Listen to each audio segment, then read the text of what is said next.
Hey guys, welcome to Niche Night on A2DRadio.com. Lazy Booking coming at you from all of our Real Talk studios here. I am Chrome. I'm joined by my co-host here, Maddie, Mr. Ritz over here from In This Very Ring. And guys, we're happy to bring a special guest with you today, Mr. Lio Rush, Lionel Green, the man of the hour. We're really excited to have you. Thank you for joining us, Lio. Yes, man. Thank you so much for having me. I'm pretty excited about this. I've been on a cool little run the last couple of days with wanting to get some interviews going. So I'm excited. And we're excited that you decided to give us put us in your cycle there, man. We're really excited. Shout out to our sponsors here. We're brought to you by Specialized Physical Therapy, Dr. Paul Vidal in Burlington, Cherry Hill, in Princeton, New Jersey. You can find them on the web, specializedphysicaltherapy.com. No appointment necessary. And also brought to you by Ambuck Services, gutter guards, tree trimming, gutter installation, deck installation, restoration, any of that good stuff. You can check them out, ambuckservices.com. Let them know that the fam at A2D sent you. You get 20% off. Our topic of conversation today, guys, we have Lio Rush with us. We're really excited. That's brought to you by QB54, the best tailgating game in the business. Check it out. PlayQB54.com. And honestly, Lio, our topic of conversation is you, buddy. We're really excited to have you. We're going to talk about your wrestling career. We're going to talk about WWE and everything. You got a lot on your plate right now post-WWE. Yeah. And a lot of people are really excited to hear about it. So first and foremost, Lio, we want to know, how are you doing amongst this crazy pandemic that's going on and the quarantine and all that stuff? Man, I feel like I've been going in cycles and I think that it's just a guy thing because I feel like the women are like handling this pretty good. I don't know, man. I've been in like weird cycles where at first I was good and then like I just started sinking and then I was up again and now I'm like, is it over or are we still? It's just really weird, but I'm keeping myself busy. Yes, you are. Yes, you are. Lio, let's get to the wrestling stuff first.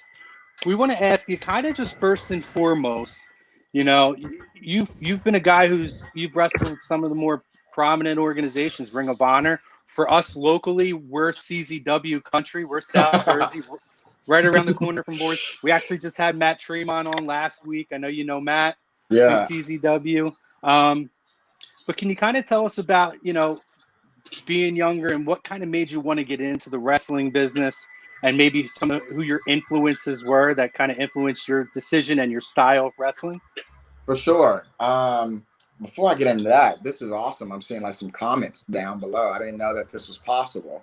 But, yeah, we're gonna have people commenting. We're gonna have questions coming in. So yeah, this is pretty cool. Yeah. So what I guess what made me want to get into wrestling was I've been a lifelong fan ever since I was 5 years old. I like randomly turned to the channel. I think it was UPN at the time, or SmackDown was on, and I just was hooked ever since. But what got me into it was looking at the connection that the wrestler had with the audience. And I just always thought it was so cool how, it's one thing for fans to be a fan of a team or a group of individuals, but for people to go to a show solely to watch one person, like their favorite, I thought that was just really cool, and I wanted to have that connection with people around the world, people that like inspired me to be a wrestler, like Kurt Angles and Brock Lesnar and Eddie Guerrero and Rey Mysterio. Yeah, it was cool to grow up watching that, and I just always wanted to do it. Right, Andy. So, Lio, where did you actually end up training at? Like, I noticed you did I'm not sure if I can hear Mr. Andy speaking right now. Are we having? Can you hear me? I can hear you, but he can't. Okay, here I'll be Pop back out and from. pop back in, Andy. Yep. Go ahead, Okay Matt. then. Give us your question. All right then. So, Leo, when you were in WWE, obviously you have you had that time with Bobby Lashley being his hype man and everything like that. Was that an idea that you had that you pitched to Vince, or was it somebody came to you and said, "Hey, why don't you try being Bobby's hype man?" And or was that the initial plan when you came into Raw and SmackDown? Yeah, I had no idea that was about to happen. That was all Vince. That was his idea. At the time, I was pretty busy with 205 Live, and I randomly got a text message one day saying that I was needed for Monday Night Raw, and I just remember being so confused as to why. And then when I got there, I got the rundown. I remember Paul Heyman spoke to me a little bit and told me, what the deal was. At the time, I didn't meet Vince, so my point of contact was Paul Heyman, and he told me, what was going on. And I saw Bobby in catering, and we met there, shook hands, and was like, all right, this is gonna be fun. I'm a big fan of your work, and I'm looking forward to working with you. And obviously I was a huge fan of his, growing up watching him. I know that's gonna make him sound so old. But yeah, man, it definitely was not my idea. But I'm glad that it happened, because I thought it was pretty special. Is it true that Jamie Foxx, or not Jamie Foxx, Kevin Hart, one of our local guys, was kind of one of your inspirations for that character as well? Yes, big inspiration. I love his mannerisms. His Oh, it's so mannerisms good. are so funny, and I tried to study Kevin Hart as much as I could, just because his mannerisms is what makes it so funny to me. Good, Andy. You want to give another shot? Yeah, can you hear me now? Yes, sir. Awesome. So I see that you did a Ring of Honor training camp after you debut in professional wrestling, but where did you end up training? Like, who trained you?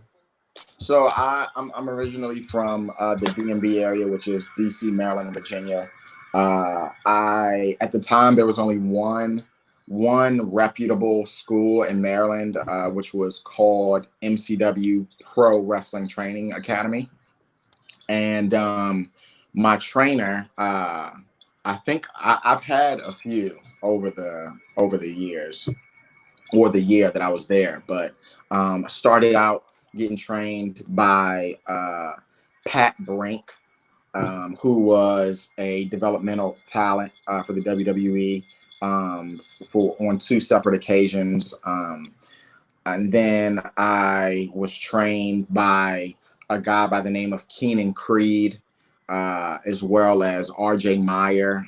He goes by the Bruiser.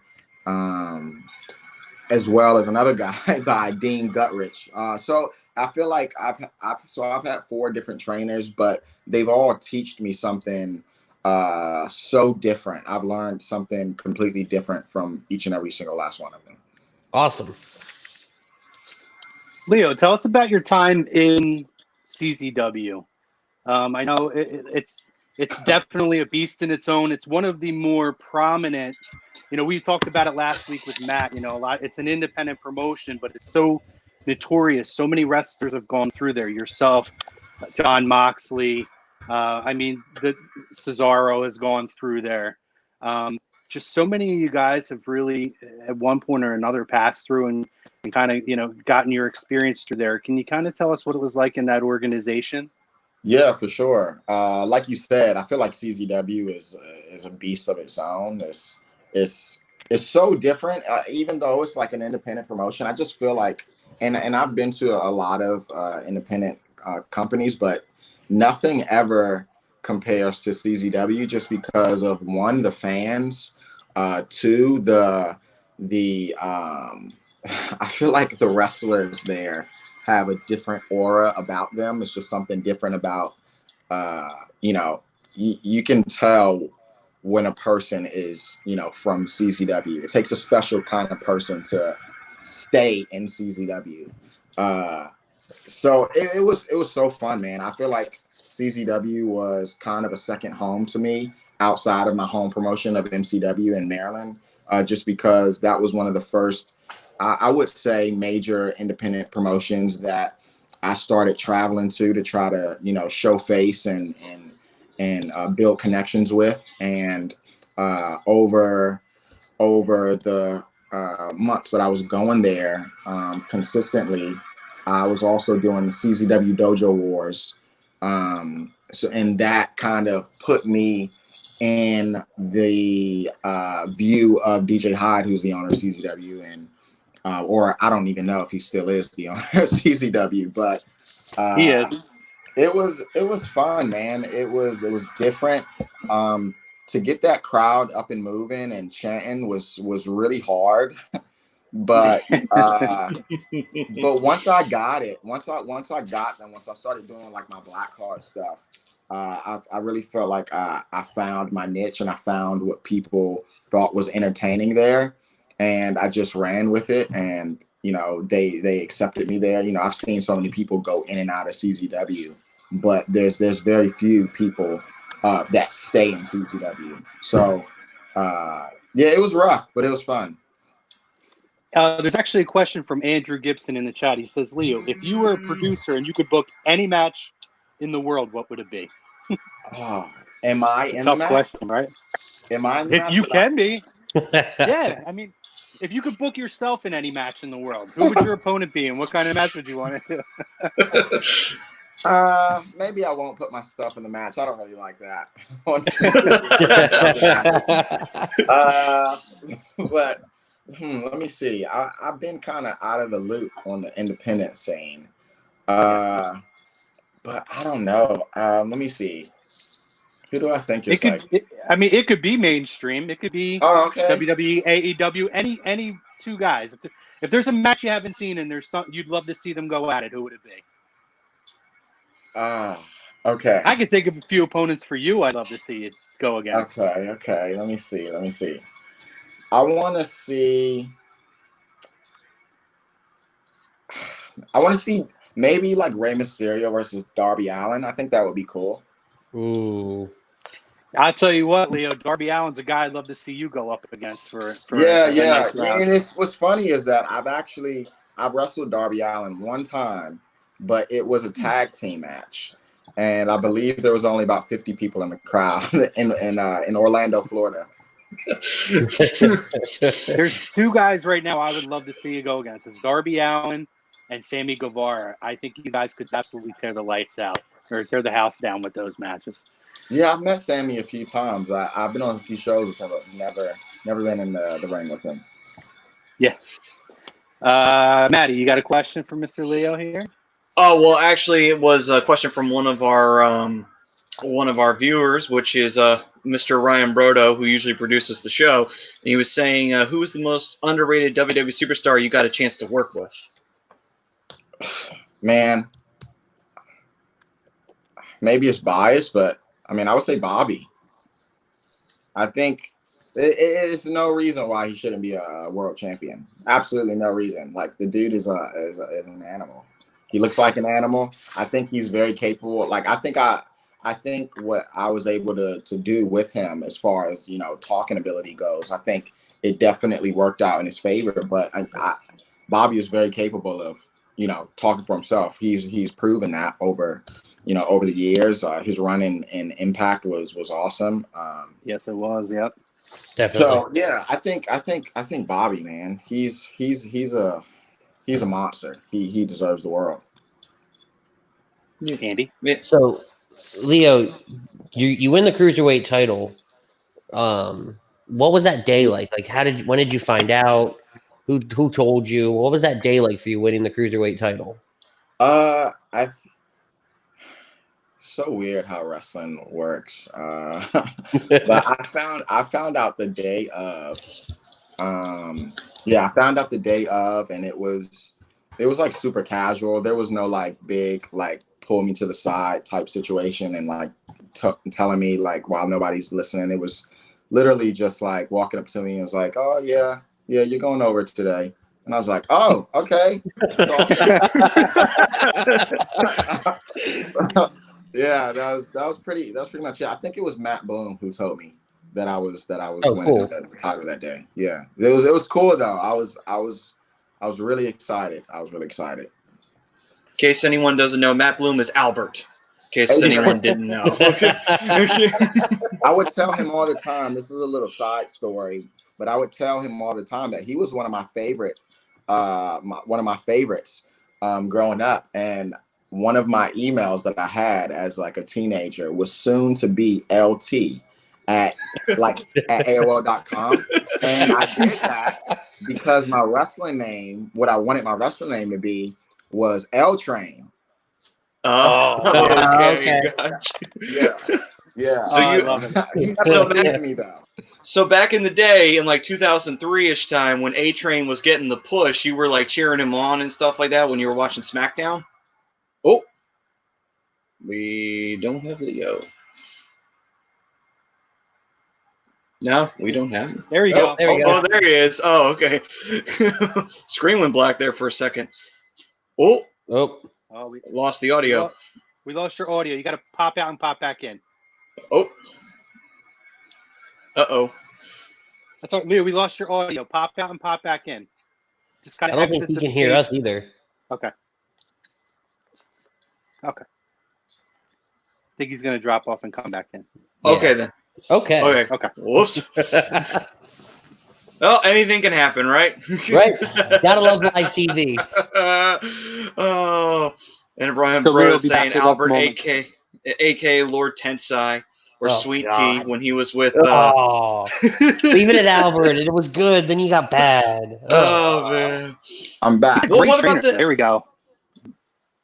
Okay, I'm back. Oh, okay, Hey! cool. There we go. Everybody hear me? Yeah, I don't know what Yeah. happened.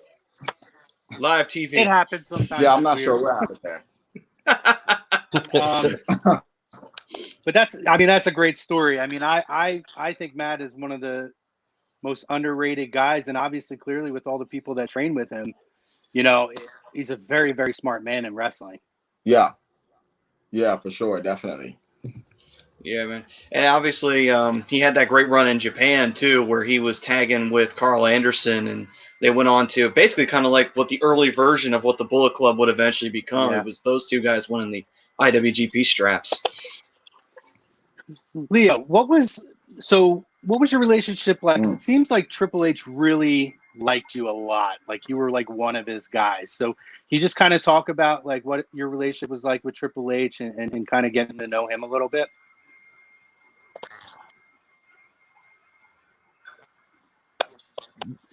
Can you hear me, Leo? So my relationship. Yeah, I can hear you. Can you hear me? Yes, you're good. A little lag. You can hear me? Yeah, we can hear you. Yeah, so I feel like my relationship with Triple H was a little weird. I don't even know how to explain it. I feel like at times we disagreed a lot. I think we had two completely different visions on, how, he saw me. So there was always a back and forth dispute. And there was times where I thought that we were on the same page, but other times where we weren't. And I think that's what ultimately led to, my release, just because I felt like we were always kind of butting heads. But I definitely know for sure that he was a fan of mine and he believed in my abilities.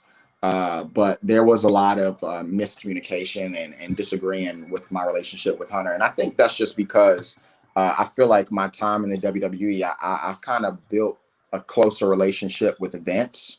And I think that when I went back to NXT, I was kind of expecting the same, but I've just never had that one-on-one interaction with Hunter as far as like working with him. So once I got there, it was a little weird. But But yeah, he definitely liked my work. He liked my work. He believed in what I was capable of in ring and on the mic. So I think as long as there was a good professional relationship there, then that's all that matters. Oh, for sure, absolutely. You brought up your release, Leo. So can you kind of tell us like what that day was like for you, and you know how did you feel about it?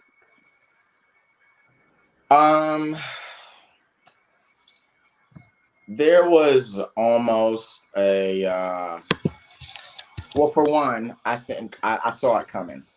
Um, just because I could see the lack of communication weeks prior, and I just as soon as I heard the news of like what was gonna happen, yeah, I knew that it was coming. But and at the same time, I felt a sense of relief just because of so much built up frustration and just not being in the right headspace over the last three years that I've been there. I feel like as soon as the announcement was made, I felt like a sense of relief of like, oh man, all of that frustration is gone, all of that tension and animosity is gone. Like I don't have to deal with it anymore, and like I can finally move on and put myself in the right frame of mind. So um yeah, it was weird. I went through a bunch of emotions that day, and I feel like it's only taken me up until now to realize how I feel. I feel like that's why I'm starting to do some interviews, because I'm just now starting to cope with the situation and the feeling. But for that first day, that first week, the second week, I had so many emotions going through my mind. I was excited for the future, but I was sad and upset that my dream job is no more. So it was weird. It was weird. Andy? So, kind of playing off of that, Leo, I was on your Twitter the other day, and I saw you post. I just had it here. I legitimately might not ever wrestle again. That was on May 4th. Could you elaborate a little bit on that? Um, I think I think that statement is and no disrespect to your question, but I feel like Yeah. it's super self-explanatory. I think it is what the statement is. I feel like that is a legitimate thought that I have in my mind So, for numerous reasons. but Uh, it's nothing medically. You're not injured or anything like that. no, no, no, no, Okay. no, no, no. My body. That is one of the reasons, though. My body is beat, man. Right. I know I'm only 25 years old. Mhm. I know I've only been wrestling for 6 years. But ever since I was 5 years old, I've been playing sports, and I've been an athlete at a high level ever since I was five. Every year, all year long, from football to baseball to amateur wrestling. My body just hurts, dude. It sucks. I feel like a old man, honestly. And I think overall I'm just kind of burnt out. I feel like I went through some pretty traumatizing things in the company, and uh, it's made me question a lot. So yeah, it's a legitimate thought that I have Okay. that I just might not, step in a ring again.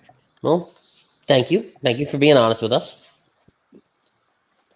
So with that, Maddie, do you have another question before I'm going to actually transition to his after WWE stuff in a minute? But go ahead. Do you have another wrestling Uh, question? yeah. During your time in during the cruiserweight run that you had there, you worked with Drew Gulak, and obviously he had his time in CZW as well. It had to have been just awesome to get in the ring with another CZW guy on a WWE level, NXT or not, it doesn't matter. It had to have been awesome. It was like, oh man, this guy was in NXT. I mean, this guy was in CZW just like I was. It had to have been just fun just to get in the ring with another CZW guy. Where do we go? What's the matter? What? You guys still there? Yeah, we're still here. Leo? Yeah, we got you. Sorry, Oh. I didn't hear the question. Oh, okay. Here, I'll give you again. You were, when you won the Cruiserweight title, you faced Drew Gulak, and it had to have been just fun working with Gulak. He was obviously in the CZW before, and I was asking, like, what was it like working with another CZW guy on a WWE level? Was it like, oh man, this is gonna be fun? You know, another CZW guy, I get to work with him. It had to have been exciting. No, it definitely was, and it's so cool, man. I'll never forget when I won the title, the Cruiserweight Championship, and I don't know if you guys remember that moment of me winning and William Regal came out and presented me with the title. Great moment. Yeah. And Gulak came and took the belt back, but all of that was not planned. That was not supposed to happen. You know, Regal was just supposed to come out and present me with the title, and that was going to be it. But Gulak, you know, took it upon himself to come back and do what he did, and it was such a real moment. It was really cool because, you know, Gulak was a major reason why I was able to perform in CZW. And when I would go to CZW Dojo Wars, he was the one who was booking the matches. He was the one who gave me the name Lennon Duffy when I was in Dojo Wars. And I'll never forget when I won the title and he came back, took it from me, and gave it back to me. And he said to me on camera, of course it didn't get picked up, but he said to me, CZW for life. And that was just pretty cool. That's awesome.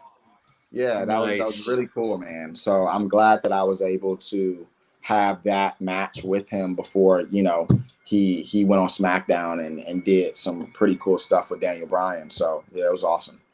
Yeah. So Leo, got a lot coming up for you, man. I know you got an album coming out, Ever After on 511. Yes, sir. So let's talk about that. Let's talk about, I'm sure you have a ton of projects. I'd love to hear about all of them if you have time. But let's talk about the album first. Now, you have released an EP before, correct? Yes. Just fairly recently last year. But you know, what's your musical influence? What makes you want to pursue that? Because I know you're a very talented guy. You're a guy who aspires to do a lot. But you know, what was kind of your inspiration to really pursue it? I think over time, well, first I'll say music has been a part of my life ever since I was little. My parents were a gospel duo. They've gotten nominated for Stellar Awards in the past, which is pretty cool. I was able to tour, be on tour with my parents all throughout my childhood. So music has just been a part of my life forever. But to actually pursue it, I feel like the older I got, I started to realize how powerful words can be. And I think after I knew that I always wanted to get into music. I just didn't know when, I didn't know how, I didn't know what genre, I didn't know anything really. But I think after my run with Bobby and being a spokesperson, like on the microphone every week and listening to the reactions and you know, going to public places and getting stopped and saying, oh, you're the guy who's like talking for Bobby. I started to realize, and this was like all over the world, even out of the country.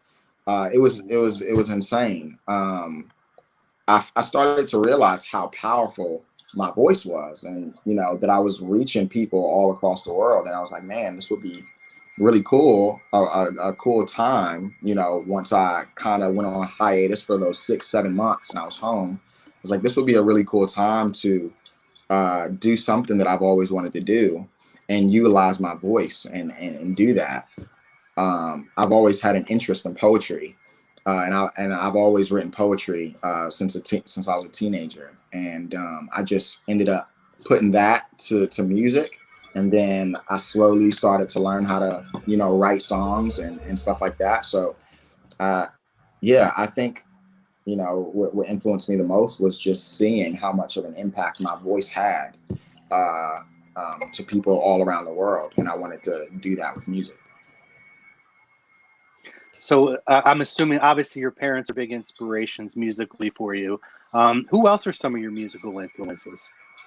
I would say people who I think I kind of mold my style after a little bit. I guess I can give you a rundown, like a top 5. Sure. Yeah, do it. Let me Absolutely. see. I'd say Eminem. I'd say Drake, The Weeknd, Post Malone, Tory Lanez. I don't know if you guys know who Tory Lanez is. Mm-hmm. But yeah, I think guys like that. And there's literally tens of artists that inspire me to do what I do. But I think those are my top 5. Leo, what's it like putting together a music video? Because I noticed you've done a few different ones, right? Yeah. Man. What goes into putting a music video together? I think, see, this is tricky because I've only done these independently. I know that there's so much more that goes into music videos when it comes to people that are like signed to labels and stuff like that. There's more than just the artist and the cameraman. I know that they have like a production team, and they have like makeup artists, and they have stylists, and just so much that goes into it. But for me, I just built a relationship with like a local videographer. And yeah, and all of the creative and the direction is mostly just me, and we just figure out a Cool. day. Yeah, we just figure out a day and a location, and try to get it done that way. But a lot of this stuff is solely funded by me, so I'm just kind of like investing my money into myself, and trying to do what looks professional in the music world. Awesome. It looks great. A lot of the videos you put up have looked. I mean, the video that you released right after your WWE release alone was phenomenal. Thank you. But yeah, you've done a lot of really good creative work. That's why I said you're a really talented guy, and it's going to be really intriguing. We're all really excited to see. So, what can we expect with this album coming out? So this, I guess I would say this is my first. Not only is it my first project, my first album, but I know my 1111, my EP, the genres were kind of everywhere. I did about 6 to 7 songs. I tried to touch on different genres just to see how people would react, and what the demand was. So with this project, it's a concept album, and for the most part, the genre is just one genre. I said this on my Instagram live feed, I think last week, but there's going to be 13 new tracks on this album. So yeah, I'm pretty excited for it. And where are we going to be able to locate it? I imagine on iTunes and all that stuff. It's going to be all over the place. Yeah, so it's going to be on every streaming platform that you can think of. Paid platforms and free platforms, like of course like SoundCloud, YouTube Music, and I'm sure there's tons and tons of other ones. It's going to be in the queue for IG and Facebook and TikTok and all of that. So it'll be everywhere. Maddie, you got a question here? Well, simply with the music wise, after the album drops and everything, are you looking to try and go live and do shows music wise, or you just gonna put out albums and see what kind of sticks? No, so I definitely wanted to start performing live. It's crazy because right before this pandemic kind of hit in Florida, I was supposed to have my very first live performance, and I promoted it and everything. It was at a festival, um, and it was just like the Festival of Orlando. It was nothing too major, but it was one of the much bigger festivals that are independently owned. So I was going to be a part of that, but obviously once all of this kind of hit Florida, I couldn't do that. But yeah, I definitely have interest in performing live. I think once all of this is over, I want to start figuring out ways how I can put a tour together, and start actually becoming a full-on artist. Do you?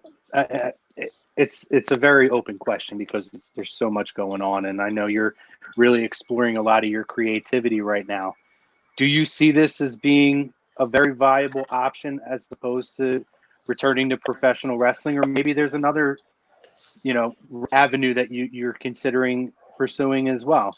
No, definitely. I think that this is a very real option for me. One, because right now I feel like I'm focusing on things that makes me happy. Just because over the last 3 years, I've had so much, you know, frustrations and just overall just not being happy. I'm a guy that likes to control the pace, and I had no control over anything. So right now, music makes me happy. Music, I'm not making music for other people. I feel like I'm making it for myself, and once I put it out, if people like it, they like it, and that's great. That's awesome. But if not, at the end of the day, I'm still doing what I want to do, and I love doing that. Um, I think if I was offered a record deal over another wrestling contract, I would take the record deal in a heartbeat. Wow. Do you have any other projects on the horizon that we should be looking out for? I do. It's a pretty exciting one. I don't know if you've seen it or not. I posted it, and it was announced, I think about 2-3 weeks ago. But hopefully, once all of this pandemic mess ends or comes to some type of halt, the filming for my first movie is going to start, which is a spinoff of the Power Rangers, Legend of the White Dragon. Oh, you're in Here that? we go. Yeah. Oh, We got fist Yeah, bumps down so here. I'm pretty excited about that. Working on that project with my good friend. It's so crazy to say my good friend, but Jason David Frank. So yeah, I'm pretty excited about that. that looks so good. I watched the Kickstart trailer. Yeah. Okay, for it. now this is just going to be the nerd question. Now, which one do you prefer, White Ranger or Green Ranger? I'm just gonna say green because my last name is green. That's such a cheap answer. Yeah, that's You my know what last though? name. I'm a Green Ranger guy too. So Yeah. I did think it was awesome. Every time I saw like the White Ranger make like a random cameo one day, I would be like, "Oh shit, it's getting real." That's awesome. do you guys have any? We're gonna give Leo his time back in a few seconds here, but do you have any more questions that maybe everybody wants to ask one more question for Leo before we let him go? Yeah, Leo, last question really. You've done a couple different things with Josiah Williams, Wrestle and Flow. What was that like, with all that steam that he had? What was that like doing work with him? Man, that's it. I get like emotional when I talk about it, man. It's crazy. I said this last week, but I genuinely feel like Josiah Williams was one of WWE's greatest signings, and it blows me away that he's not with the company anymore. What he's doing and what he's done for wrestling is so cool. Obviously, he didn't start the wrestling and rap trend, but the way that he did it, you could just tell it was genuine. It was real. He was doing it for the love of it. He he wasn't looking for views or anything like that. He just did it because he loved doing it and he loved wrestling.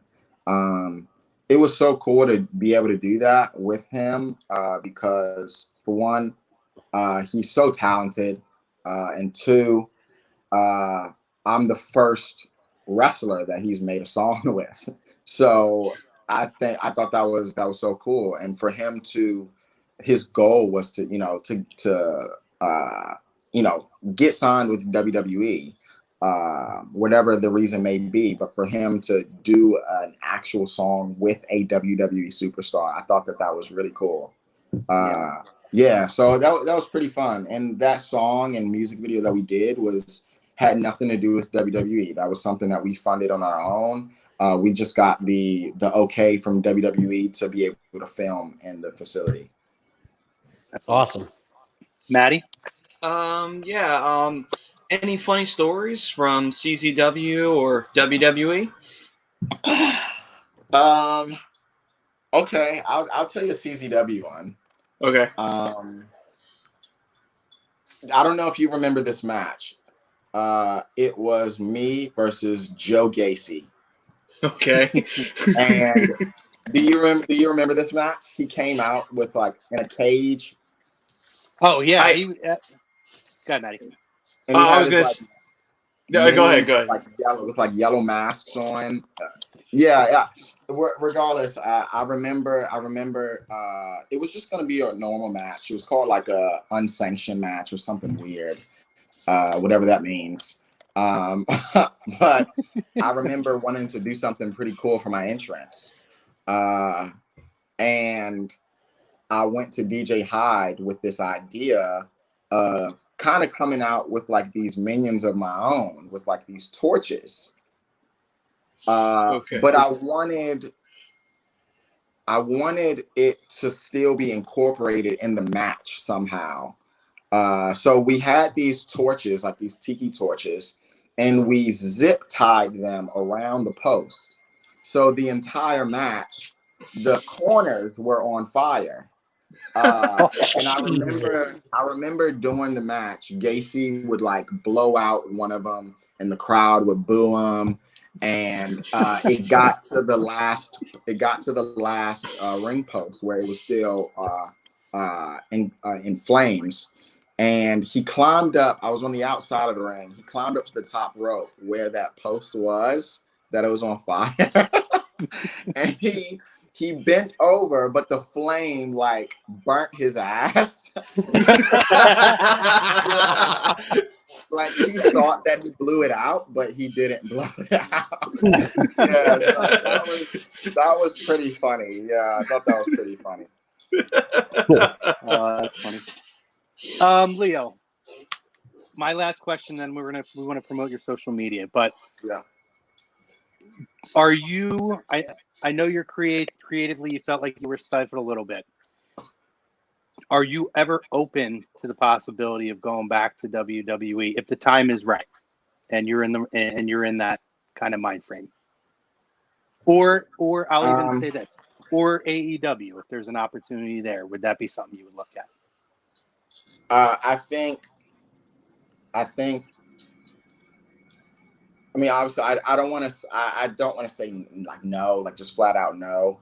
Yeah. But just what I have gone through in the WWE was for me, it was super traumatizing. Like things that I've been through in my life that I've like overcame, but like went to the WWE and going through certain situations that kind of triggered past emotions. It was rough for me. There was a lot that that I didn't agree with morally. I think it would take a lot for me. It would take a lot for me to go back. And I'm not just saying a lot as in financially, but I think it just has to be right for myself. Not only myself, but it has to be right for my family. You know, I have other people to think about. You know, I have a wife, I have kids. So I think yeah, I think I'm a little traumatized right now. And I think that's my biggest fear with coming back to wrestling. I just, you know, I don't know what will happen if I step back out there and I feel those emotions again. Like I don't know what will happen emotionally with me. So I'm a little hesitant on coming back to wrestling. But you know, like I said, and I'm not gonna just say flat out no, but it'll take a lot for me to, you know, whichever I go, you know, and obviously like AEW isn't the only company out there, but Sure. you know, if I want to pursue anything wrestling related, I just think it would take a lot for me to consider any option, really. Lio, tell us all. We want to know where everywhere where we can find, you know, tell us your website, all your social media, you know, anything. This is the open forum now. Plug away, man. We want to hear everywhere where we can find everything. Lio Rush, Lionel Green, everywhere. Yeah, well, man, this is big because people know that I love my social media. Yes, you do. So We love your social media. so I'm on Twitter at It's Lio Rush.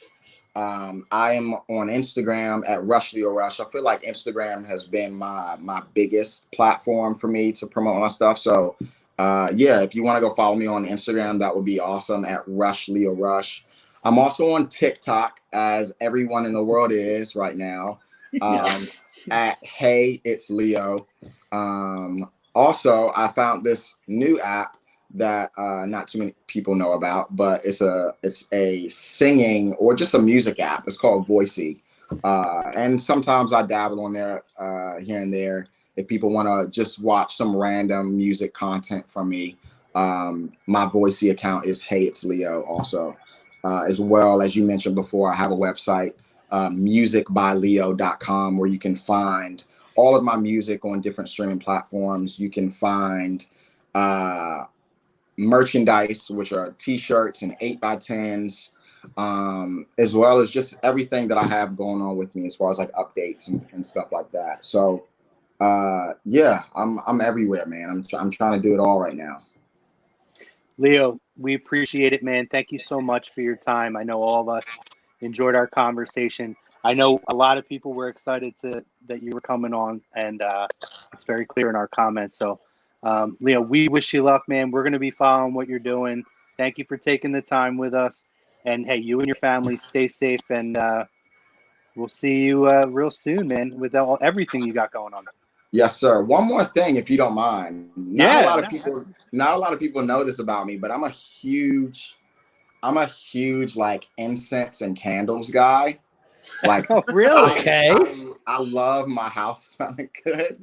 So, me and my wife have this really small business. It's just on Etsy. If you don't know what Etsy is, but it's under Oh My Goodness by Sarah, and it's all homemade incense, homemade and handmade incense. So yeah, that's pretty cool if people want to check that out and get some incense. Listen, guys, Mother's Day is coming up too. Yes, Absolutely. And women love a good smelling house, room, and anything. Yeah. Especially when half you guys out there are smelling funky. We got to do something to counterbalance that. So we'll definitely check it out. And again, Lio, we really thank you for your time, man. And I mean, for us, for the entertainment you provided us, and you'll continue to provide us. We wish you and your family the best. We wish your wife a happy Mother's Day. Yes. And take care of yourself. Thank you so much. I appreciate it. Thank you, Lio. Thank you, Thanks, Lio. Lio. Take it easy, man. You too. All right. All right. That was a blast. That was. Oh man, great interview. Listen, Maddie, thank you for asking the story about the CZW stuff. The Joe Gacy story is amazing. Yeah. I'm just happy that I got to ask him which one, the White Ranger or the Green Ranger. That was That's my that's like I the marked out. important I'm one. sorry, I couldn't contain it. I was hoping that thing would come to fruition, and knowing he's in it, I'm like, all right, it's a wrap. I got you, Andy. I got you. Listen, that was a great interview. He's a great guy. I think sometimes a misunderstood guy, as you can Oh, tell. for sure. Very, very personable, very talented guy. And again, Leo's got a new album coming out called Ever After. It's coming out on Monday. This Monday coming up. So check it out. You can find it on basically all music streaming platforms. I know I'm going to check it out when it hits Apple Music or iTunes, whatever you call it. And check out his website. He's got some really cool merchandise on there. Check out his wife's Etsy, guys. I'm telling you, for all you stinky husbands out there, do it for your wives. All right. Shucks. But just to kind of let's give a little bit of reaction for from what we kind of heard there.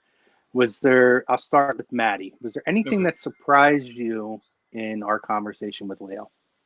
I would say, where his mindset's at. I know that he was saying that I may never step into a wrestling ring again, but I thought maybe it was just like he just wants to take a break and then pursue music, and then he'll come back. Wrestlers have done it in the past.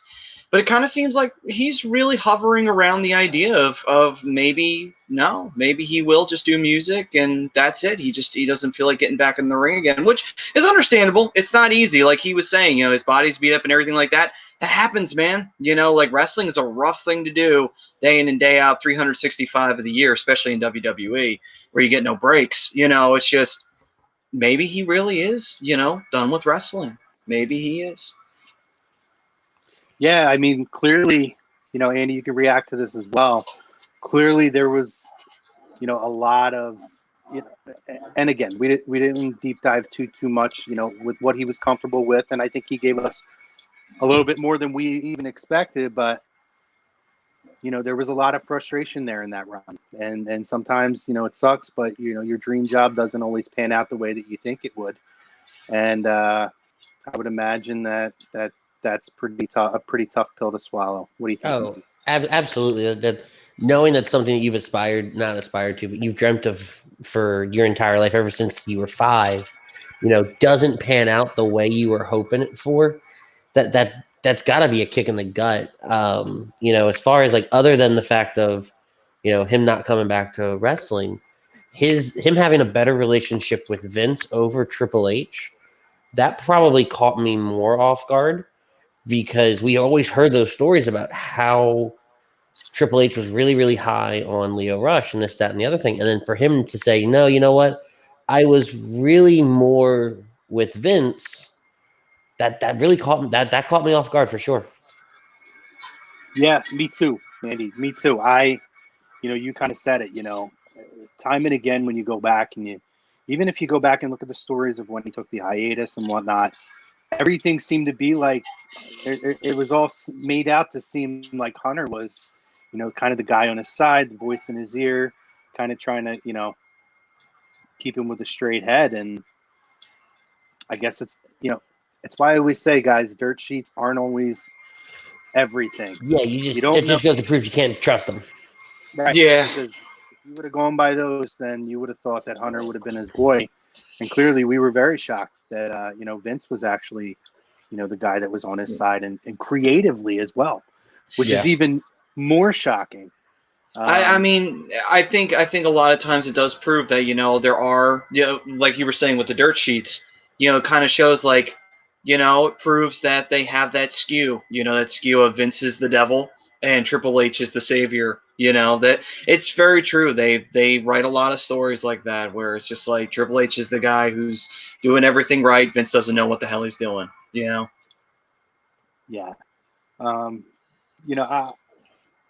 My takeaway from the interview, guys, again, to me, maybe I'm being partial here because we got to have the conversation with him, but I think he's a very misunderstood guy. a very, very talented guy. And again, I thought it was really telling when he talked about, when we talked about would you ever come back to WWE or go to AEW, and he mentioned other organizations, not just those two.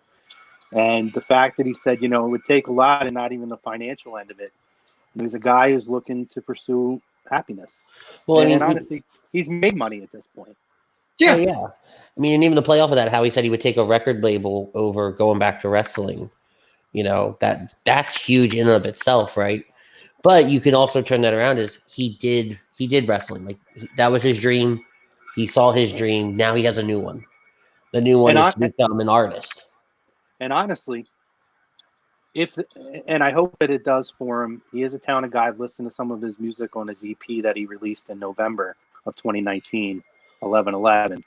But I hope that this does work out for him because he's a talented guy. He deserves it. And honestly, man, he would be one of those guys who I think made enough of a mark in the business. He satisfied what I would imagine is probably enough of a craving for him in terms of, like you said, his dreams growing up.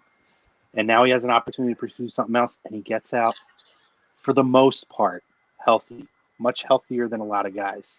Yeah. True. I mean, what's the rule that a lot of people have always said? Leave the business on your own terms. Yeah. Oh yeah, And definitely.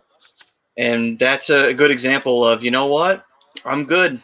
I did what I wanted to do. Now I'm gonna go pursue this. I'm like, hey man, more power to you. A lot of people can't leave. And he's Yeah. only 20, like you said, he's only 25. The man's got his entire, I mean, he's actually younger than I am. Yeah. He's got his entire life ahead of him.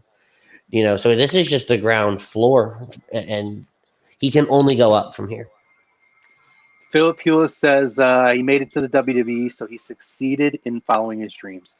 Got to be hard working with Vince and Triple H, but Leo was fun to watch. I hope he comes back to it. Yeah, I mean, you know what? Listen, he said it himself. His relationship with Vince wasn't hard. That's the crazy part. Yeah. A lot of people think that, it's always Vince, Vince, Vince. Clearly, that's not the case. And again, that's dirt sheets and stuff that you read.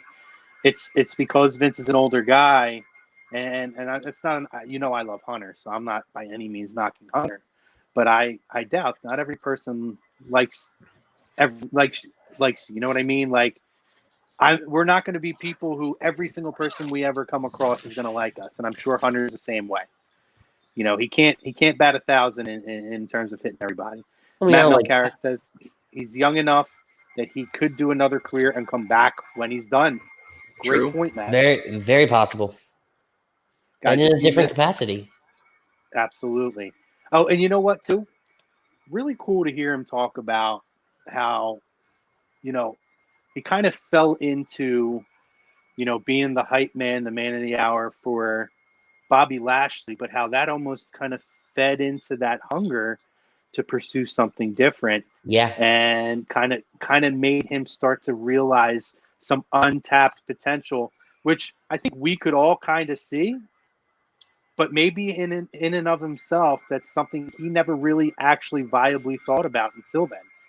So that was a really cool little tidbit that he shared with us as well. So, True. I mean, so when you watch people on TV, you watch the wrestlers on SmackDown, Raw, NXT, AEW, even you think like, oh man, they must they know what they're doing, they got everything perfect, and not saying they didn't or anything like that. It's just that sometimes you realize, oh, okay, this person wasn't sure, and then they grew into it, and it became something special. Sometimes that surprises you, because you think because especially in a controlled environment like WWE, where they really go over everything to try and make sure it's like, okay, this is going to be perfect for whatever. Yeah, I gotta say too, when he talked about that story with Gulak, great question by you, Maddie, by the way. Thank you. I think of, when I went to the Evolve 10th anniversary show, and you had Gulak and Riddle, and you had almost a similar thing in the ring in terms of, honoring that independent promotion and those days in there. And I mean, that was a great story or a little tidbit that he shared with us, how that whole exchange was not planned. And Gulak said to him, CZW for life. Like, I love that stuff, man. Yeah, I love that. That was a really great story. And again, for, you know, a lot of us, Matt, we didn't ask him about if he owns the name or not. So I don't know. But he's still using it on social media. Yeah, so until that I would- changes, I think he'd be able to use it. Yeah, so I don't know. I mean, we haven't seen any of that stuff change. But that was really great. And again, for a lot of us here, you know, on a national level, people have heard of CZW. A lot of us have grown up around here and have been to the shows and seen a lot of really, whether it's independent, you know, big in the independent scene, or guys who have made it to WWE. We've seen a lot of guys grow from there, and that was a really great story that he told. So I'm happy you asked that question, Matt. It was a great question. Thanks. It's just it's cool to see that happen when you see somebody that you saw, you know, back in the day at a CZW show, be like, holy shit, you know, they made it. You know, it's like it's really cool to see because you don't always see that from the local wrestlers. Not that that's, you know, like not that if you don't make it that you failed or something like that. It's just it's great to see. You know, it's great to see that holy shit, they made it to WWE. You know, something that you would think would be impossible. You know. Yeah, I mean, again, though, awesome having Lio on. Check out all of his social media. Check out his website. There's a lot to check out. And honestly, this all came together very quickly. You know, you guys know, I had spoken to Lio shortly after his release. Yeah. And, you know, we didn't expect to be able to have him on for months. Probably until June, at the end of June at the earliest. And, you know, he was granted his release. He shot me an email and said, hey, man, I'm ready to go. And all within a couple of hours, and we had him on today. It was I hope that you guys enjoyed that. That was really special. Yeah, it was definitely awesome interview. Fun. Yeah. So really, guys, we just have our Money in the Bank preview show. Before we do that, let's touch on this real quick. Uh-oh. No. Uh-oh. Is there anything that you want to highlight from AEW or NXT? See, I didn't watch it. Okay. I didn't watch AEW this week, so really the only thing I have is Killer Cross and Scarlett debuting on NXT. That was really great. That would have been what I was going to highlight, honestly. I would say that NXT was a disappointment this week in terms of how it looked on paper coming in. We talked before we went on the air. You know, Johnny Gargano and Dominic Dijakovic was very good. I'm not going to say that wasn't. Dijakovic loses every match, though. And it's getting tough to get invested. Yeah, it sucks because he's really talented. It's just, yeah. I think Andy said it best. Andy, what did you say about him? He never puts on a bad match. Ever. You know, we had Charlotte. You know, we had the return. Do I want to spoil it for you? I already know what happens. Okay, so we had the return. I know what happens. I just didn't physically see it happen. We had the return of Rhea Ripley, which is a little bit head scratching. You think?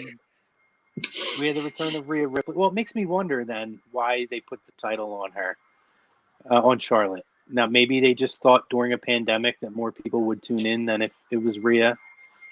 I could buy that. I don't know if I always necessarily agree with it, but I could buy it. I wouldn't say they're totally wrong, especially going into something that's unknown. But, you know, I was disappointed with Charlotte and Io. The match was pretty decent. I hated the ending. I was disappointed with Cole and Velvet, Dream. And I guess he's not going off of television, guys, because they were pretty much pushing like they're going to be meeting again down the road pretty quick. No, were they? That's what it seemed like. Go ahead. Oh, okay. I was going to say, I mean, obviously the really serious accusations that came out across Dream, you know, it was just like, I'm surprised WWE didn't cut him loose honestly. Well, Only because they did the same thing in another capacity to Enzo, although he was making his own grave in WWE. However, though, I feel like I'm surprised they didn't do it, just because you even get a sniff of possibly something. Even if you didn't do it, you're gone. I'm surprised they didn't do it. Matt, So you're gonna hate me, buddy. I hated it. So I actually did see that of AEW with the snake and Brandy and all that other stuff. I hated it. Dumbest thing I've ever seen. First of all, Britt couldn't get Brandy in the ring. Let's start there, right? And then two, why in the world are you bringing the snake out? Why are you bringing Jake? Why is Jake even on TV? Well, let me give you my issues with it, Andy. I'm going to be the guy who's going to bring the real life world into the fake world. I don't want to say fake, into the scripted world, okay? Yeah, you're about to trigger me really hard. I can't stand that word. Poor choice of words. Poor choice of words. But let me say this.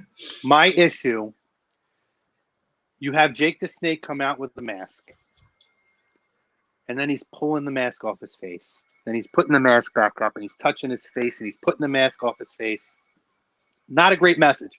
Particularly, which I like that AEW did. They didn't ignore the pandemic. They didn't call it what's going on in the world today. They mentioned that there's a COVID-19 pandemic. Shout out to Tony Schiavone, too, during Nurses Week, giving props to all the nurses out there, dude. Oh, did Love he? that.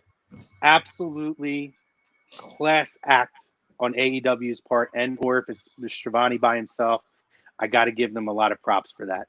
What I did not care for in terms of the storyline, aside from the mask distracting me, he didn't need to be there. I don't know. Maybe it's just the snake thing doesn't do it for me, but I'm going to be honest.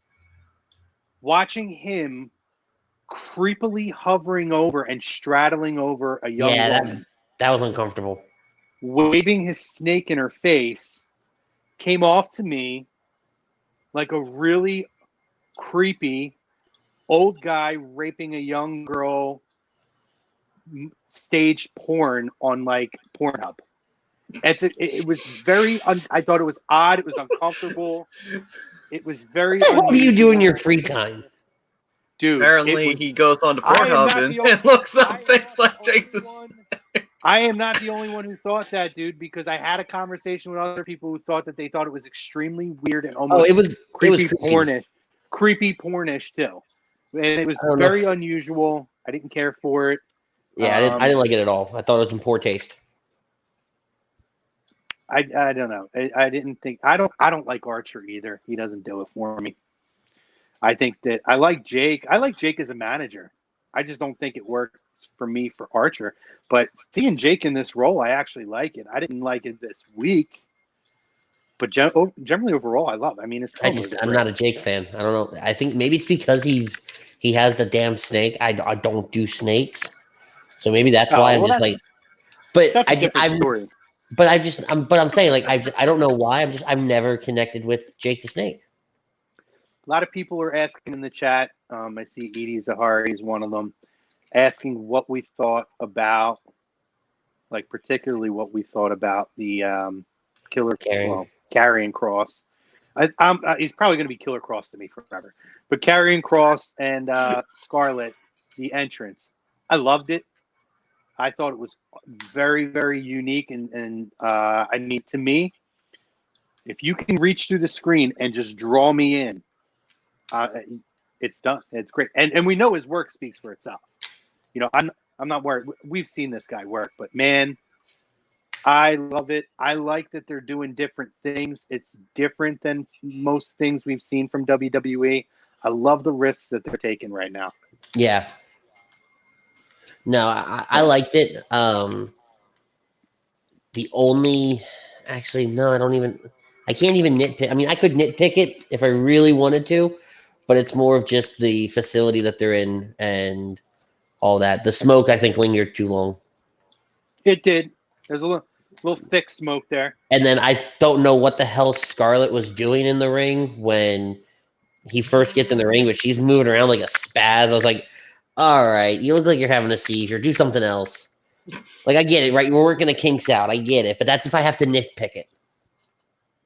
I loved it. I thought it was the greatest thing ever. Me too. Maddie? I mean, I was waiting to see what they would do. But so far, it's not a bad start.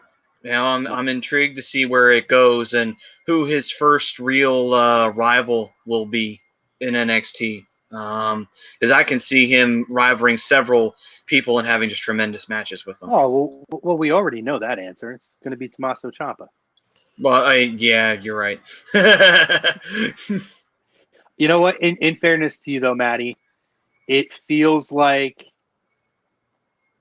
this stuff has been forever ago when it was only like 2 weeks ago, because I feel like time feels so unusual. Guys, I thought today was Tuesday. Until about 1:30 this afternoon, I thought today was Tuesday, and I was having a conversation with somebody. And then I realized, oh my God, it's Thursday. I am so thrown off. The other thing I will give props to AEW, so they're back in their own facility, which I like. I actually liked the way that the facility looked. It's kind of outdoors-ish, but it was much better. The presentation was really good. I don't know if you guys heard about this, but they let a couple of fans in. Did they really? Did you hear? So there were some fans who were kind of hovering around outside, and they kind of like ushered them in and let them in. Just had them. They tested them. Okay. Oh, okay. Well, at least they did that. Yeah. Well, they have a test facility outside of the building, Okay. like one of those like drive-by test facilities or whatever. So yeah, they got them all tested. They didn't let them in. I thought it was interesting. You know what, though? I'm not going to be mad at them, because maybe that's something that can indicate that we can start getting some fans back in some buildings. We'll see. Yeah. Gentlemen, Money in the Bank. Andy, do you want to give your predictions with us? I know you have your show, or do you want to just lead the conversation and me and Maddie will drop ours in? So I'm actually, because we're doing a more in-depth Money in the Bank preview show on Saturday, we're going to talk about our favorite moments, where Money in the Bank came from. Do we like it as a show? Do we prefer it as just a match? I'm going to drop out. I'm going to let you gentlemen finish up. And don't forget, Well, thanks a lot. God forbid we need somebody to lead and run the card down for us while we give our. All right, fine. I'll stay. I've got it up in case you. Christ. Here, Hey, Maddie, don't worry. How about this? I'll read. You guys just talk. Okay. Sounds fair? So we have promoted or Friggin' demoted moron. Andy to Master of Ceremonies. Okay, there we go. I'm like Brodo Yeah. back in the actual studio. Oh, Oh, shit. There he hi, is. Brodo. Excuse me. Nothing. That's right. Speaking of the devil, No, and he shall. I knew he was back there. I saw the private chat, so I knew he was there. I just had to like usher him in a little bit. All right. I see. So let's start, gentlemen. Real quick before we do it, I know that Ryan is in now, but shout out to Frank for producing the first half of the show. Yes. Appreciate you, brother. Thank you, Frank. All right, gentlemen. Let's start with the Fatal 4-Way Tag Team match for the WWE SmackDown Tag Team Championships. You have the New Day defending against The Miz and Morrison, the Forgotten Sons, Steve Cutler, Jackson Riker, and or Wesley Blake, and Lucha House Party, Grand Metalik and Lindsay Dorado. Maddie, you want to kick this one off? I'm thinking for push. Oh, okay. I was just gonna say, because I thought you were thinking as in you didn't know. I got to go Forgotten Sons. They're already positioning them that way. It would shock me if this team didn't win. Now, they could lose without having to actually lose. Maybe they go that route, but I don't know, man. I got a feeling that they're priming to push the Forgotten Sons big time. I'm going to go Forgotten Sons. With that being said, for push reasons, I'm going Lucha House Party. It's about time that they start giving this team the respect that they deserve. They did take out Lars Sullivan, so it's about time they started catapulting them after doing such a great feat. No, but in all seriousness, I will say it is the Forgotten Sons. They did bring them in for a reason, so they have to be. They have to put the tag titles on them. All right. Like I said, I'm not giving my predictions because I have my own show for that. That's fine. Let's go to Bailey versus Tamina for the SmackDown Women's Championship. Did anybody want this match? Just out of pure curiosity, because you did. I'm gonna say it. I'm gonna say this. Go ahead, Ryan. Can I root for a meteor or something? Sure. The Meteor wins the SmackDown Women's title. I never thought I would say this, dude, but I'm gonna be real honest. I'm at the point where I want Tamina to win this match. That's how done I am with Bailey. That's how done I am with Bailey. It will be Bailey, but I'm rooting for Tamina. Yeah, I'm gonna say Bailey wins. I don't know what the fuck they're doing with this. You would have thought that they would have given the belt to Lacey by this point, but no, they just decided not to. I could see a women's cash in. Again? That may happen. But it may happen, and it's a perfect example because, you have a Tamina versus Bailey match, and you think, like, well, why would anyone give a shit about this match? But then it's like, oh, this is a way for them to backdoor in a cash-in, not have it feel like it's bad. You'd actually get a positive reaction out of it because the belt won't be on Bailey and it won't be on Tamina. Win-win. Rosca thinks that Tamina will win. Okay, then. So, do you want to do Braun versus Bray or Drew versus Seth? You do Braun versus Bray. That's fine.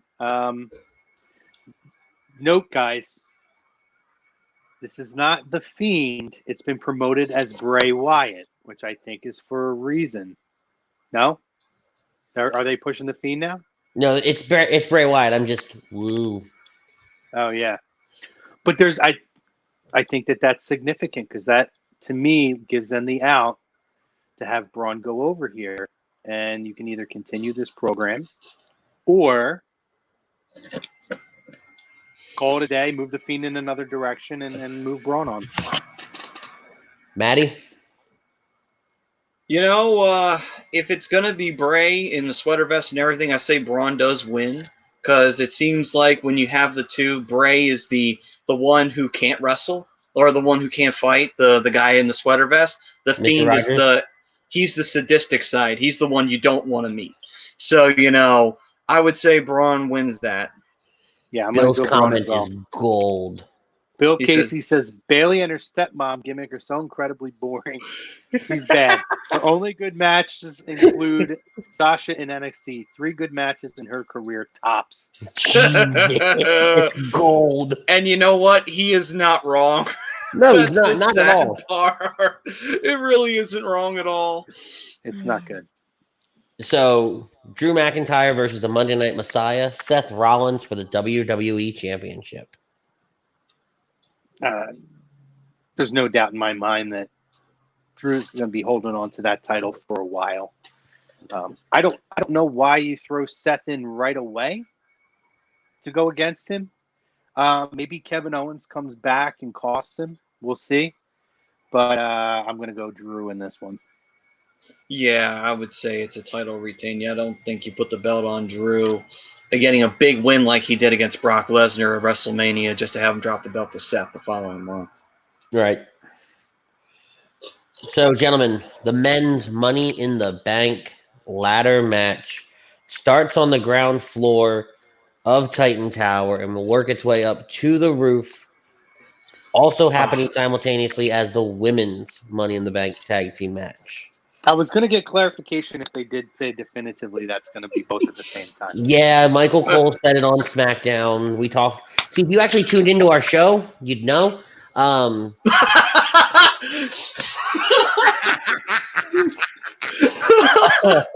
Did you tune into our show last week? No, but I listened to But you your made show, sure. But I made sure to go back and listen, so I didn't say something stupid on air. You made sure you got on when Lio was on, though, didn't you? Sorry, I had to work.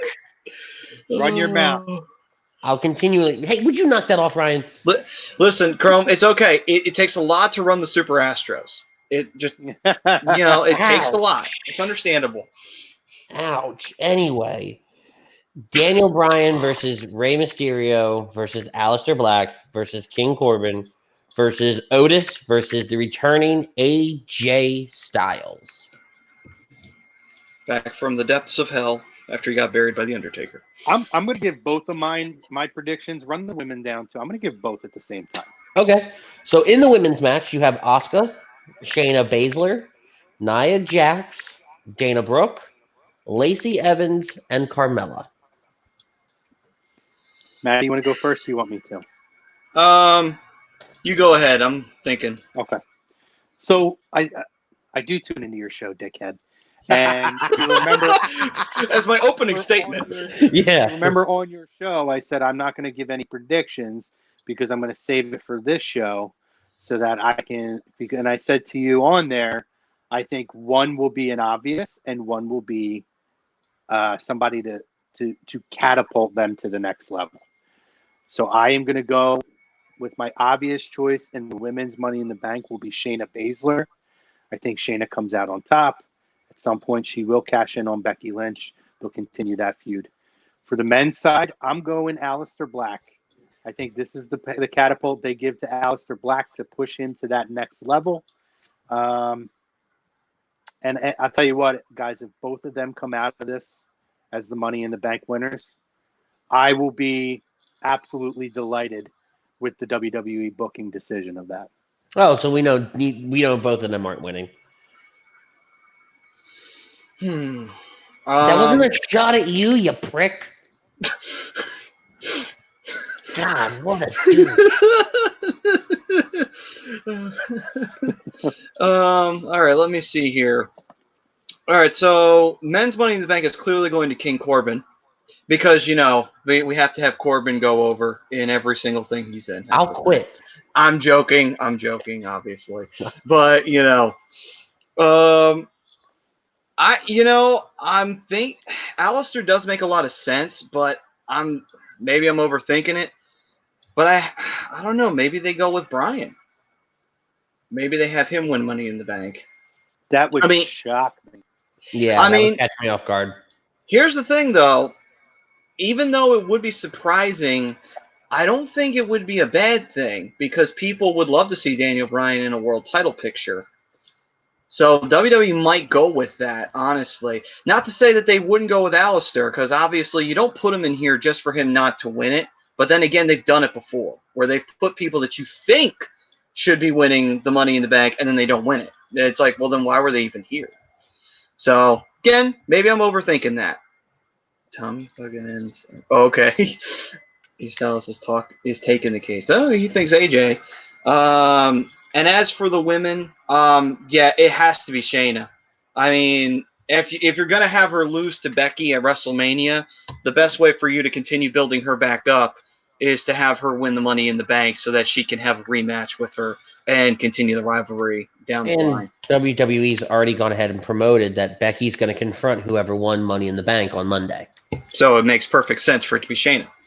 And kind of where Shayna's gimmick has kind of gone with the sneak attacks from behind and choking people out and whatnot, it fits for the Money in the Bank. It really does work.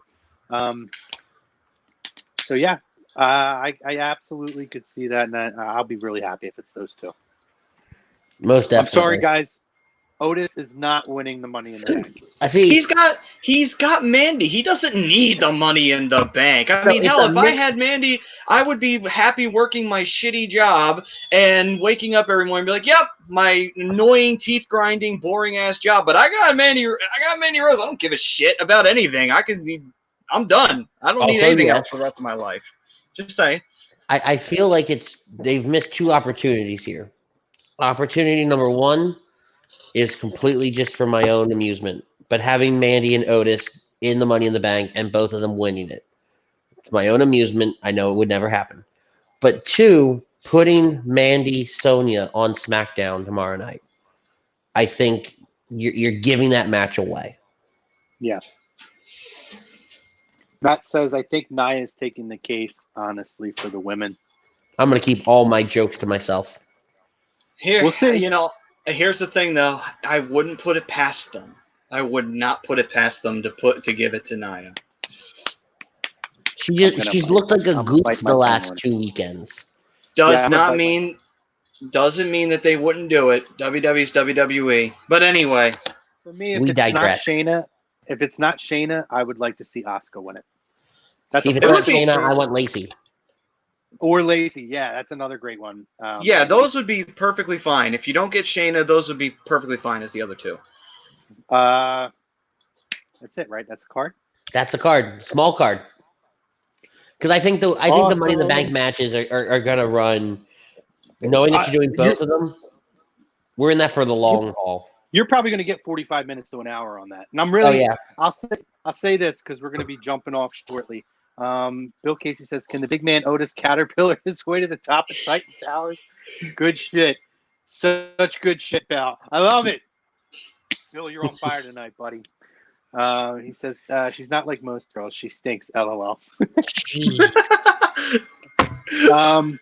What I'm really intrigued again, I know Andy, you asked on your show, how do we what was your question about as far as the presentation of it? Ours was: are you concerned about the way they're presenting Money in the Bank this year, with having both? Essentially, it was with having both matches take place simultaneously, having to go through Titan Tower.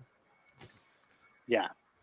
Edie Zahari says, A2D live. What wild moment that you guys want to see at Money in the Bank and be thrown off the roof? I imagine superstars being thrown through the roof of Vince's office while Otis hanging out in the cafeteria. You know what, Andy? I said on your show, there's no doubt in my mind that they are going to stage Vince's office. Oh, So 100%. there's somebody's going in Vince's office, and you know what? I didn't even think of this, man, and I'm going to give you guys props. Maybe you read it somewhere. I don't know, but I didn't even think of it until I heard you guys. What's really special about this is it's almost like a great send-off and homage to Titan Towers before they move into their new facility. It's a way that they can trash the place before giving it to the new guys. Well, that, or it's a way that they can commemorate that building and its legacy one last time by having this moment. So, I think that that's really super cool. I don't know if someone's getting thrown off the top of the building, but I definitely think we're going to see some really big spots in this. Maddie? Well, how about we meet halfway? We recreate the Super Bowl commercial where someone gets thrown out the window, and Vince is just sitting down there. Such good shit, pal. And then that's how they go off the air. So here's my question though, and before we go off the air, okay? No, I'm not. Yeah, you're right. I didn't get to your question. I apologize. I got sidetracked. Am I concerned about the presentation of it having both run at the same time? I'm not. They're doing something different. Again, I think it's a one-off in terms of how to do this. I don't think, too, that you can do, to be honest, Andy, I don't think that you can run two different types of matches where maybe you have one regular and then one with the cinematic. Yeah. And I don't know if you can keep our attention showing two cinematic presentations that are essentially the same thing. So by combining both, you can do one big presentation of it in a very fun and unique way. So I'm open to it. I think it's a one-off. I think once we, next year we start getting things back to the way they should be. So here's a thought. Are there gonna be people like are they gonna play it off like it's happening during a work day? I don't know. We'll see. Because we saw the thing Monday night where they kind of showed different clips of inside Titan Tower and the boardroom and all this other stuff. I mean, that would be priceless. Vince is just sitting there typing out some emails or something, and like Daniel Bryan comes flying into the room. They could. I mean, people would have to have masks on to be social distancing. Oh. Bill says, someone said to me that they'd like to see the girls fight in Vince's office and it's just Vince and the Vince puppet arguing with each other. I thought that was a decent, dude. That would be hilarious. Oh my I would God. buy into that. Tell your friend Bill we would buy into that as well. Yes, that better happen. Guys, thank you so much for joining me today.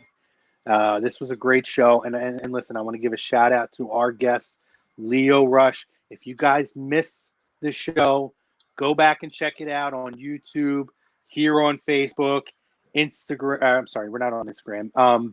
Twitter. The shows are you can see the broadcast of the shows on there, or you can check out the podcast versions that'll be released sometime tomorrow.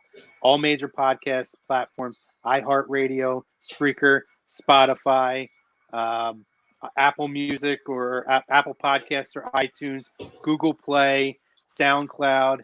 Am I missing anything? Pretty much, guys, anywhere where you get your podcast from. Yeah, and if you are checking it out, guys, please go on, check them all out. Get on all those platforms, subscribe to us, like us, drop some comments in there, all that good stuff. We're dropping content all week. Sports, wrestling. We got Hockey Happy Hour coming at you at the top of the at the 10 o'clock hour, which is going to be exciting. We're gonna get a preview from you in 1 second.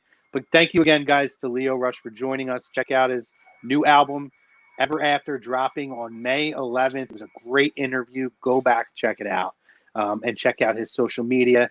He puts it all out there for you guys, and he was very honest with us, so we appreciate that from Lio. Maddie, Hockey Happy Hour. What do we got coming out tonight? Well, this one's going to be fun. We're going to have all 31 teams are going to be thrown in to a Stanley Cup playoff, and we are going to go all the way down to the final two and see who would walk away from that fight.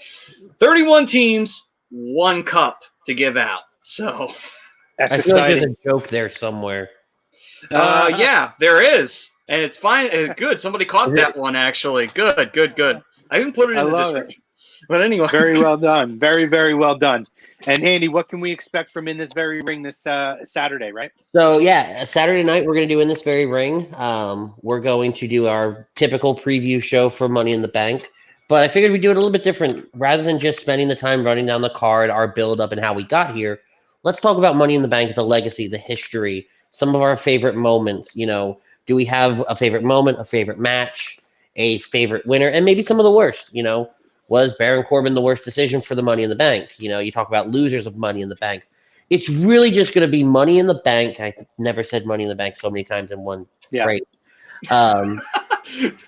It's going to be just a look back on it, right? Awesome. And kind of just a preview for Sunday. Also, later tonight, early tomorrow, we'll drop the Universal Predictions ballots. So check those out as well. That's right, guys. Get your predictions in. Let's see who's going to take the Universal Prediction title. I'm 2-time champ right here. Just saying. For the love of and God. hold it for 6 or 7 months before giving it back. True story. Again, thank you, guys. Thank you to our sponsors, our doctor, Dr. Paul Vidal at Specialized Physical Therapy, Burlington, Cherry Hill, Princeton, New Jersey. Check him out on the web, specializedphysicaltherapy.com. Ambuck Services. You need your gutter guards. You need gutter cleaning. You need tree trimming, deck installation, restoration. 20% off. You tell them that the fam sent you from A2D. Check them out, ambuckservices.com. And always, the awesomest tailgating game out there, QB54. Thank you for sponsoring our topic of conversation, which was Lio Rush today. Check them out. It's a great game. Play QB54.com. Thank you to Frank for producing the first half of the show. Thank you to Ryan behind the scenes getting the second half of the show. Andy, we appreciate you joining us as well. Thank you for having me. Always a pleasure. Maddie, as always, bro, my guy. And for us, stay tuned to all A2D's got a lot of really fun stuff coming up, guys. We got a big interview coming up next week, I believe, with Vince Papale. And again, check out all of our shows on A2D's platform. For us, stay safe, be careful. If you're a mother, have a happy Mother's Day. If you're not a mother, but you have a mother or a wife, treat them great this weekend, guys. It's their day. For us, take care. Have a good week.